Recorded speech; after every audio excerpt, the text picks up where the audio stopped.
Look at this place. Millions of individual plastic bricks, engineered into a sprawling metropolis of dense skyscraper alleys, elevated highways, and narrow bridges. We built this massive concrete jungle to test a very specific biological question.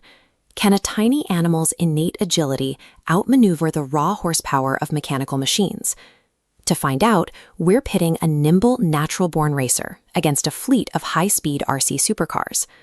This 3D topological schematic shows the exact gauntlet they have to run.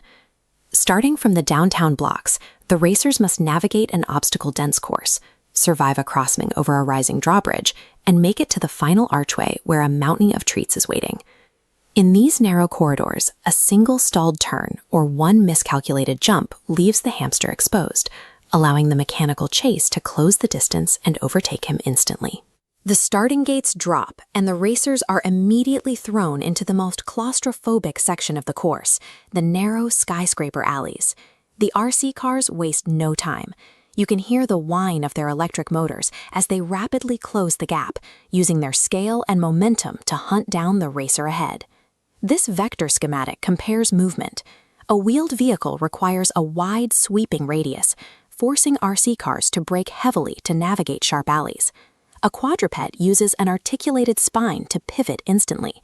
The hamster threads 90-degree gaps, carrying full momentum through every turn. We see the first major confrontation as the machines pin the hamster against a wall, until he dives into a tiny structural gap in the bricks, a shortcut the rigid plastic cars physically cannot fit through. He doesn't need to slow down to measure the clearance. He relies on whisker sensory input, a spatial mapping tool that calculates physical gaps in real time. By forcing the machines into these environmental bottlenecks, the hamster strips cars of their primary advantage, tipping the chase toward agility over speed. But the alleyways eventually end. The course spits the racers out into a wide-open park area, completely changing the dynamic once again. With the physical constraints gone, the RC drivers finally have room to maneuver. They execute sweeping drifts around the park's central fountains, their tires biting into the plastic ground to close the gap in seconds. To break their line of pursuit, the hamster uses the environment.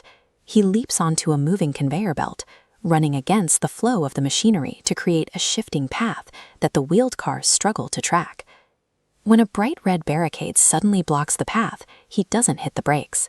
He launches into a calculated acrobatic leap, clearing the plastic wall with inches to spare. Both the mechanical and biological competitors clear the park and converge simultaneously on the largest obstacle of the course, the massive river drawbridge. But halfway across, the gears engage. The two heavy halves of the bridge separate and tilt upward, dropping the ground away from the racer's feet. Can our furry racer survive the rising bridge and outrun the machines? Subscribe to Cute Tiny Hamster to see who makes it to the final sprint. Scrambling over the rising gap, the chase moves vertical. Scaling the city's tallest towers, the hamster faces a choice. Take a secure, slow ramp wrapping around the perimeter, or risk a blind jump across a structural void to stay ahead. In a multi-tiered environment, momentum takes a back seat to spatial problem-solving. Success depends on which racer can calculate the safest path at the highest speed. Clearing the high-rises, the racers hit the ground level for the final stretch, a flat, unobstructed run toward the finish line. This is the most dangerous part of the track. There are no corners or tight gaps left to hide behind. The RC cars are finally free to unleash their full mechanical top speed. It's a pure drag race. We see the high-cadence scrambling of biological muscles trying to stay ahead of the smooth, surging acceleration of the plastic engines. The gap shrinks rapidly. 3 feet, 2 feet. The lead vanishes entirely, just millimeters from the end. In a final burst, the hamster throws himself, diving through the legal archway a fraction of a second before the RC bumpers cross the threshold. With the gold trophy secured and the treats waiting, the results highlight how high-complexity environments reward spatial awareness and adaptability over pure engineered speed. If you enjoyed this high-stakes chase, like the video and subscribe to Cute Tiny Hamster for more animal adventures.